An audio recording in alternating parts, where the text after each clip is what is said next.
Во моментот кога ќе приметите промени на своето лице, кожата повеќе не е толку еластична како некогаш, тенот го губи својот сјај, а фините линии и брчките стануваат се повидливи. Тогаш е време за анти-ејдж третмани. Овој пат ќе дадеме осврт на оваа тема од аспект на биоинформатиката. Ги имаме нашите стручни соработници од Центарот за биоинформатика, кои подетално ќе дадат одговори на сите наши прашања на оваа тема. Убавината секогаш била и ќе биде навистина тема за која што секогаш ќе се разговара, уствари ќе биде нешто кој што сите ја посакуваме.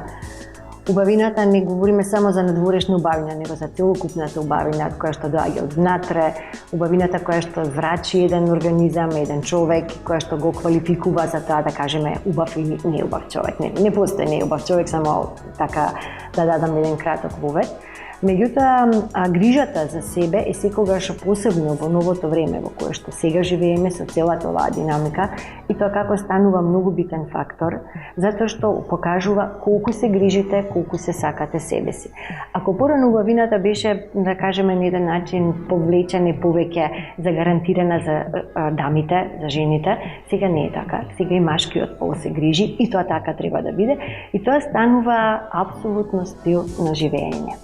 Се разбира дека со годините во кои што полека навлегуваме, доаѓа и до процес на природно старење, на губење на тонусот на кожата, намалување на сврзното ткиво, на колагенот и сето тоа па од друга страна не вели што треба да направиме, да сториме. Сега, повторно се враќаме на сите оние работи кои што треба да ги направиме, за да можеме да ги запазиме сите оние квалитети кои што ја карактеризираат убавината.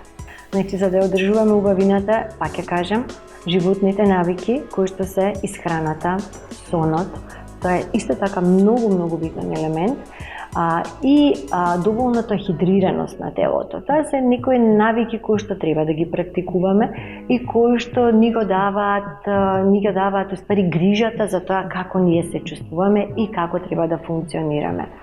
Анти-ејдж е нешто што ја бараат, пак ќе кажам, и мажите и жените.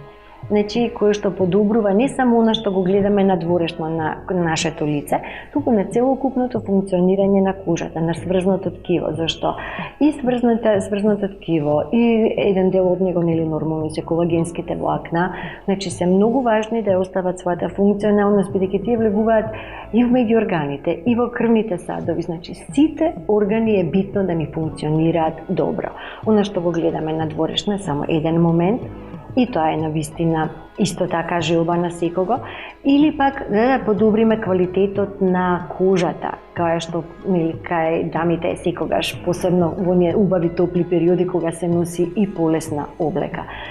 Третманите се состојат во тоа што фактички ја подобруваме целокупната функционалност на организмот, значи функционалноста на органите, едноставно даваме импулс за подобро создавање на колагенските влакна. Знаете, тоа е еден комплексен процес, тоа не значи само да внесете колаген, туку многу фактори треба да ги усогласите, да ги поврзете, за да добиете состојба која што дава една квалитетна кожа, која што е добро функционална, која што всушност е оној орган, кој што како најголем орган во нашето тело, кој што ние можеме да го видиме, е во еден добар баланс. Новото време донеси голема свесност и кај нив, така да моментот на тоа што они избегнуваат да ги третираат, да ја третираат својата кожа, сега се менува и навистина ми е драго што е тоа така, затоа што убавината е универзална, сите ја сакаме.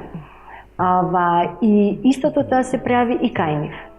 Истите третмани, зависно тоа што треба, во колкава мера. Знаете, кај секого е различно на кој степен, на кој ниво ни е нарушувањето.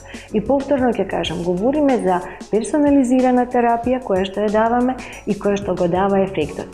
Бидејќи изговориме за орган кој што е надвор, кој што можеме да го видиме, зборувам за кожата, она што не можеме внатре, но и по инаков начин го гледаме. Меѓутоа, начелно се гледа свежината, тонусот на кожата, бојата на кожата, еластичноста се зголемува. Тоа се моменти кои што сите од нас ги посакуваме и од друга страна пак ни даваат еден друг психолошки момент дека се уште можеме да изгледаме добро. Значи, животниот стил, животните навики, тоа подразбира грижа за себе. А знаете како, кога сте млад, мислите дека така треба да биде. Меѓутоа, како годините наdoаѓаат, како сваќате дека и функционалноста природно опаѓа, и биолошки, и функционално, вие морате да преземете се она што, например, не сте го правеле додека сте биле помлади. Од друга страна пак, треба да смените навики во исхраната. Треба да смените храна која што веќе сега и нема да ви одговара. И најважниот момент, и меѓу другите, има многу, нели, какви се нашите навики, меѓутоа пак ќе кажам, водечкиот момент е хидратацијата и сонот. Затоа што тука најмногу се греши и се прават отстапки со оваа брза динамика и нема потреба да спијам или помалку спијам, и тоа се одразува. На долги стази се јавуваат проблеми кои што прават, нели, неубаво лично чувство.